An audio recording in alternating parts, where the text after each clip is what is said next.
So இன்னைக்கு வந்து நம்ம மொபைல் ஃபோன் யூஸ் பிரெக்னன்சில சேஃபாங்கிறது பார்க்கலாம். ஸோ மொபைல் ஃபோன் வந்து ஆல்மோஸ்ட் இன்னொரு எக்ஸ்டெண்டட் ஹேண்ட் மாரி ஆயிடுச்சு. ஒரு 3 ஹேண்ட் மாரி ஆயிடுச்சு. யாருமே மொபைல் ஃபோன் யூஸ் பண்ணாம இருக்கிறதில்ல. ஸோ ஒரு ஒரு டெக்கேட் பேக் ஒரு 10 இயர்ஸ் பேக் பார்த்தோம்னா, அந்த அளவுக்கு நம்மளோட மொபைல் ஃபோன் யூசேஜ் இப்போ இருக்கிற அளவுக்கு இல்ல.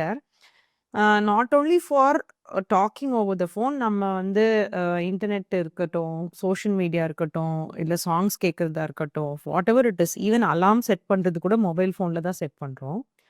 ஸோ பிரெக்னன்சில இவ்ளோ மொபைல் ஃபோன் யூசேஜ் அ நல்லதா? அப்படின்னு சொல்லிட்டு ஒரு பேஷண்ட் கேட்டாங்க. அதுலேருந்து தான் I got this thought. So mobile ஃபோனுங்கிறது வந்து என்னன்னா, it is an electronic device. அதுலேருந்து சம் எலக்ட்ரோ மேக்னெட்டிக் ரேடியேஷன்ஸ் வரதான் செய்யும்.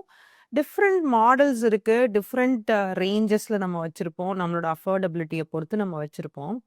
பட் நீங்க வந்து ஆல்வேஸ் அந்த கையில நீங்க மொபைல் ஃபோன் வச்சுட்டு இருக்க மாரி ஒரு ஒர்க்கோ, இல்ல ஃபீல்ட் ஒர்க்கோ, where you have to use it throughout your day அப்படிங்கிற பட்சத்தில don't keep it towards your body most of the times. அதாவது உடம்போட சேர்த்து வச்சுக்காம carry it separately like in a purse or ஒரு மொபைல் கேஸ், ஒரு பவுச்ல அந்த மாரி கேரி பண்ணிக்கலாம்.